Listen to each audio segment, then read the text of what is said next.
तो दोस्तों ये है मेरी ओला। इसको मैंने परचेज किया था 2.5 साल पहले। 2.5 साल से बहुत मस्त चल रही थी। एक बार दिक्कत आई थी साल भर पहले। हमने इसको सर्विस ले जाके दिया सर्विस सेंटर पे। भाई साहब सर्विस सेंटर वालों का हाल तो जो लोग ओला चलाते हैं उनको पता ही होगा। भैया 1 महीने बाद दिया हमको बना करके। अभी कल हम लौट रहे थे मार्केट से घर से करीब 10 किलोमीटर पहले इसकी बैटरी हो गई डेड, 0%। वहां से किसी तरीके से धक्के उक्के लगा के घर ले आया। अब घर लाने के बाद जब चार्जिंग पे लगाए तो ये भाई साहब कोई हरकत न करे, न डिस्प्ले पे लाइट आवे और न ये चार्जिंग बतावे, न चार्जर में कोई लाइट जले। तो अब इस कंडीशन में हमें क्या करना चाहिए था? हमने इसको रीसेट किया, ये वाला प्लग निकाल करके। ना हुआ कुछ भी इसका। तब हमने क्या किया, इसको छोड़ के सो गए। अब सुबह हमारे पास एक तो रास्ता था कि इसको हम ले जाए सर्विस सेंटर। तो सर्विस सेंटर ले जाने का मतलब है इस टाइम खूब मगजमारी करेंगे, खूब लड़ाई झगड़ा करेंगे तो 1 महीने में बना के मिल जाएगी। और अगर प्यार से बात करेंगे तो 6 महीने बाद मिलेगी। अब एक मैकेनिक मैं भी हूँ, इलेक्ट्रिक का काम करता हूँ, तो मेरे लिए 6 महीने के लिए इसको सर्विस सेंटर पे छोड़ना तो बहुत बड़ी बेवकूफी हो जाएगी। तो हमने क्या किया, इसको खोला, इसका ये डिग्गी उग्गी निकाल के सब पूरा उसका परिवार अलग किया। अलग करने के बाद बैटरी के जो 2 टर्मिनल है यहाँ पे वोल्टेज चेक किया तो 0, मतलब बैटरी डेड। अब बैटरी डेड का मतलब डिस्प्ले पे, मोबाइल की डिस्प्ले पे जो मैसेज आता है वो कह रहा है कि बैटरी बिल्कुल डिस्चार्ज हो जाएगी तो वारंटी नहीं मिलेगी आपको। अब हमारे पास और बड़ी समस्या, अगर इसको सर्विस सेंटर ले जाते हैं तो वारंटी नहीं मिलेगी, और वारंटी नहीं मिलेगी इस कंडीशन में ले जाएंगे सर्विस सेंटर पे, वो कहेंगे बैटरी बदलाओ। बैटरी बदलने का मतलब 60,000 रुपया। तो हमने क्या किया, अब आप लोगों को बताता हूँ। अगर कभी किसी मैकेनिक का स्कूटर जो इलेक्ट्रिक का काम करते हैं उनका ओला इस तरीके से दिक्कत करे तो जो हमने किया है वो फॉलो कर सकते हैं अपने रिस्क पे, क्योंकि लिथियम बैटरी है, इसके साथ छेड़छाड़ करना बहुत बड़ा रिस्क है। रिस्क इसलिए है क्योंकि लिथियम सेल जो है अगर ओवर चार्जिंग हुआ तो बहुत जल्दी खराब होता है। तो आइए देखें। अब मैंने प्रोसेस तो नहीं रिकॉर्ड किया क्योंकि पूरे दिन का प्रोसेस था, तो भरोसा था नहीं काम करेगा नहीं करेगा, तो रिकॉर्ड नहीं किया है, लेकिन आप लोगों को बताता हूँ। देखिए सबसे पहले हमने क्या किया, इसके ये जो 2 टर्मिनल है इनको मैंने ये जुगाड़ बना के रखा था पहले से। 2 ट्रांसफार्मर है इन्वर्टर के, इससे मैंने 18 वोल्टेज का आउटपुट लिया डीसी, और डीसी 18 वोल्टेज का आउटपुट लेकर के इस पे माइनस और इस पे प्लस, जैसे ही सप्लाई हमने दिया तुरंत डिस्प्ले पे ओला लिख के आ गया। और ओला लिख के आ गया तो हमने वोल्टेज चेक किया तो 44 वोल्ट था। तो हमने कहा भाई हो सकता है चार्ज हो गया हो, चालू हो गया। और जैसे ही चालू हुआ उसको स्टार्ट किया तो 3% बैटरी दिखाने लगा। हमने चार्जर लगाया फिर से, तब वो ना चार्ज करे। चार्जर लगाने पे शो करे चार्जिंग, प्लग में लगा हुआ तो चार्जिंग स्टार्ट भी हो जाए लेकिन चार्जर का पंखा न चले, कोई एम्पियर ना आवे क्लैंप पे मीटर लगाने पर, कोई चार्जिंग ना होके, और थोड़ी देर बाद ये फिर से कट कर जाए, यहाँ से वोल्टेज गायब। 10 सेकंड 5 सेकंड बाद यहाँ से वोल्टेज गायब हो जाता था। तो बहुत देर तक यही प्रोसेस दोहराने के बाद भी जब ये चार्ज नहीं हुआ तो हमें लगा हो सकता है हमारा चार्जर खराब हो। तो भैया हम गए एक दोस्त से, ये देखिए दूसरा चार्जर मांग के ले आए, उसका चार्जर लगाया तब भी सेम कंडीशन। अब हम क्या करें, तो फिर हमने दोबारा से इसको लगाया, इसको ऑन किया, ऑन हुआ, चार्जर लगाया, फिर भी नहीं चार्ज हुआ। तो एक बार को दिमाग में आया कि इसकी बैटरी खोल के अलग करके इसके सेल निकाल के अलग अलग चार्ज कर लिए जाए, क्योंकि ये डीप डिस्चार्ज हो चुकी थी। तभी मेरे दिमाग में ये आया कि इसको एक बार हम शॉर्ट कर रहे हैं, 18 वोल्ट की सप्लाई दे रहे हैं तो ये चालू हो जा रहा है, यानी कि बीएमएस इसका बैटरी से कनेक्शन शुरू कर दे रहा है, यहाँ पर वोल्टेज आ रहा है।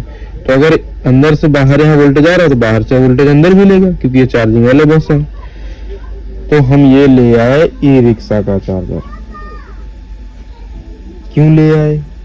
क्योंकि ई रिक्शा का चार्जर को केवल बैटरी का वोल्टेज दे दीजिए, 4 बैटरी की सप्लाई, यानी कि 48 वोल्ट, 40 वोल्ट 38 वोल्ट भी अगर इसको सप्लाई मिल गई और लगा दीजिए तो ये ऑन हो जाता, चार्ज करने लगता।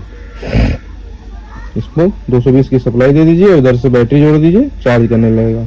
बशर्ते क्या है कि बैटरी से इसको वापसी मिलना चाहिए मिनिमम 40 वोल्ट, और यहाँ पर 44 वोल्ट बन रहे थे जितनी देर ये BMS ऑन रहता था। और इसमें क्या है, इसमें यह है कि ये भैया ये देखिए, ये 5 तारों की सप्लाई जो है ये चार्जर को ऑन करने के लिए, चार्जर और व्हीकल के साथ में BMS के साथ में कम्युनिकेट करने के लिए लगाई गई है। तो ये डीप डिस्चार्ज होने की वजह से इसका BMS हैंग कर गया था। जबरदस्ती थोड़ी देर के लिए सप्लाई यहाँ चालू करता था, स्कूटर ऑन होता था, उसको फिर डेड कर जाता था। तो ये चार्जर के साथ में यहाँ से कम्युनिकेट नहीं हो पा रहा था, जिसकी वजह से चार्जर ऑन नहीं होता था, केवल यहाँ पर चार्जिंग शो कर जाता था। तो हमने क्या किया, इससे इसको कनेक्ट किया, पहले इसको ऑन किया 18 वोल्ट की सप्लाई दे करके। जब यहाँ 18 वोल्ट की सप्लाई दिया तो जैसे 18 वोल्ट सप्लाई देते थे यहाँ पर 44 वोल्ट बैटरी से बैक आने लगता था। बस ये तार रखे हैं 1 mm के, इनके सहारे यहाँ से तार कनेक्ट करके और इसके साथ में जोड़ दिया और इसके साथ जोड़ करके उसको लगा देते थे। तो वो 1% इसकी बैटरी चार्ज करता था। 3% से 4% हुआ। 4% चार्ज करने के बाद 1% जैसे बैटरी बढ़ती थी तार हीट हो जाता था, ये फिर से कट कर जाता था, लेकिन 1% ये बढ़ गया। फिर हमने इसको वहां इस चार्जर से हटा करके इसमें लगाया, इसको हटा दिया, ये रिक्शा वाला चार्जर हटा दिया, फिर से ये बूस्टर लगाया, इसको 18 वोल्ट की सप्लाई दी। जैसे 18 वोल्ट की सप्लाई दी ये फिर 44 वोल्ट पे आ गया। फिर 44 वोल्ट आ गया तो फिर से हमने इसको रिक्शा के चार्जर में लगाया और रिक्शा चार्जर से चालू किया। वो फिर 1 मिनट चार्ज किया, 1% इसकी बैटरी बढ़ी, उसके बाद फिर ये बंद हो गया। यही प्रक्रिया इसमें हमने 4-5 बार दोहराई, तो करते करते ये 8% चार्ज हुआ। फिर इसको वही प्रक्रिया हम इसको चलाते रहे, कंटिन्यूस चलाते इसको 9% चार्ज किए। तब जाकर के ये स्कूटर ऑन होने के बाद रिबूट लिख के आया कि स्कूटर में इशू है, रिबूट करो। जब इसको हमने रिबूट किया, रिबूट करने के बाद ये दोबारा पावर कट नहीं किया बैटरी। जब ये 9% चार्ज हो गया तो बैटरी पावर नहीं कट किया। उसके बाद हमने अपना ओला का चार्जर लगाया, जब ये खुद से रिबूट हुआ तब, और ये चार्ज होने लगा। अभी आप चार्जर की आवाज सुन सकते हैं, ये चार्जर चल रहा है। और जो चार्जर के अंदर जो लाइट जलती है देखिए, ये भी नहीं जल रहा था, ये भी जल रहा है। ठीक, और आप देख सकते हैं, ये देखिए 16% ये चार्ज भी हो चुका है।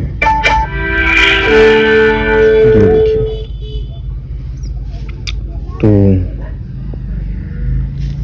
ये थी सारी प्रक्रिया जिसमें हम आज सुबह से लगे हुए हैं।